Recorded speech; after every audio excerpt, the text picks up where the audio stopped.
Die rasbuffel boelie ons al vir bykans 30 jaar.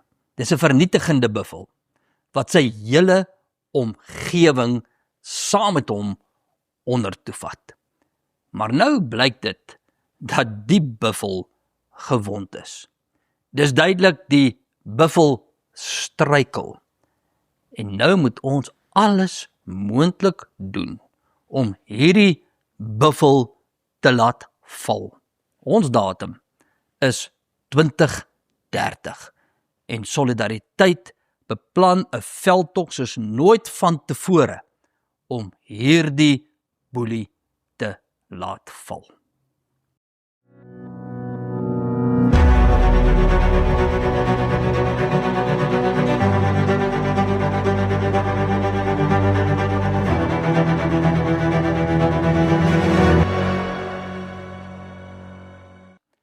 In 1998 is die wet op sogenaamde billike indiensneming aanvaar, maar dit is niks anders as onbillike indiensneming nie. Aanvanklik het hulle gekom vir wit werknemers.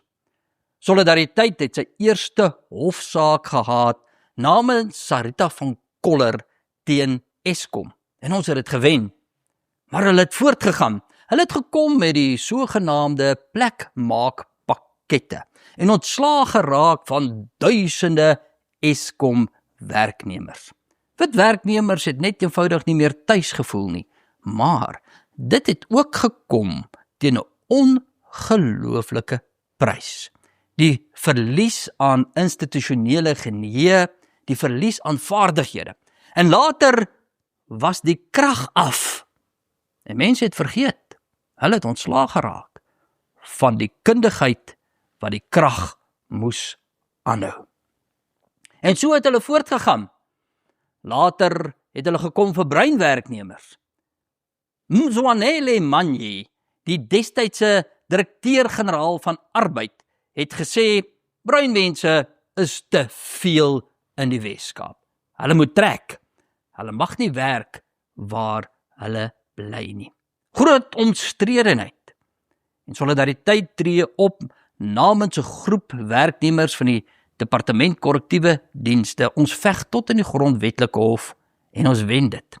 En so het ons verskeie ander hofsaake gehad, onder andere namens Renate Barnard. Latere regulasies was sleg vir minderhede, breinminderhede, wit minderhede, Indiër minderhede.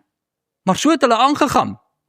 In 2001 word die swart bemagtigingswet aanvaar, eintlik maar die ontmagtigingswet. En toe kom hulle vir die land. En daardie wet eet die ekonomie. Dit bemagtig toe 'n klein groepie plunderaars om hulle self te verryk. En dit was sleg vir die ekonomie. Dit was sleg vir werk. En ons almal betaal die prys. En weerstand het begin opbou teen hierdie rasbuffel. En onlangs het die Amerikaanse regering gesê, ons wil nie stoei met die rasbuffel om hier sake te doen nie. En hulle sê dat die rasvereistes moet waai. Amerika, die belangrikste handelsvernoot van Suid-Afrika. En hulle bring hierdie hele onderliggende debat oor ras, bring hulle na vore. En mense begin vra, maar is hier nog plek vir 'n rasbuffel in Suid-Afrika? En die weerstand teen die buffel raak al groter. Ons sien dit in kommentare. Ons sien dit selfs in oppositiepartye. Verlang was Solidariteit die stem roepende in die woestyn teen hierdie stuk onreg. Toe dit net die wit werknemers was, het die res van die land eenvoudig gesê, nee, maar julle is net 'n klomp rasiste. Dis nie ons nie. Toe kom die breinwerknemers en die Indiër werknemers, en toe kom die land, en toe kom werk, toe kom die ekonomie. Die rasbuffel los toe niks nie. En al wat nou oor is 'n klein groepie elite plunderaars wat die rasbuffel beskerm. Paul Massatsile sê onlangs, swart bemagtiging gaan nêrens heen nie, want is belangrik vir hom en sy 2 seuns. Cyril Ramaphosa sê onlangs by die News24 konferensie, die rasbuffel gaan bly. Hy is immer self 'n buffelboer. Maar die weerstand bou op. Dit is baie duidelik. Die rasbuffel is gewond. Maar so 'n buffel wat gewond is dikwels op sy gevaarlikste net voor hy val. Hy trap alles. Trap die gras onder sy voete, hy ruk die bossies uit, hy stamp die bome om, want hy wil nie laat gaan nie.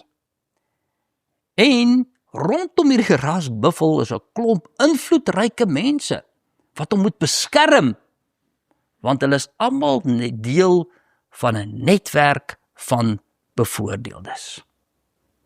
En dit is hier waar ons moet sê, ons gaan nie nou stop nie. Nou moet ons voortgaan.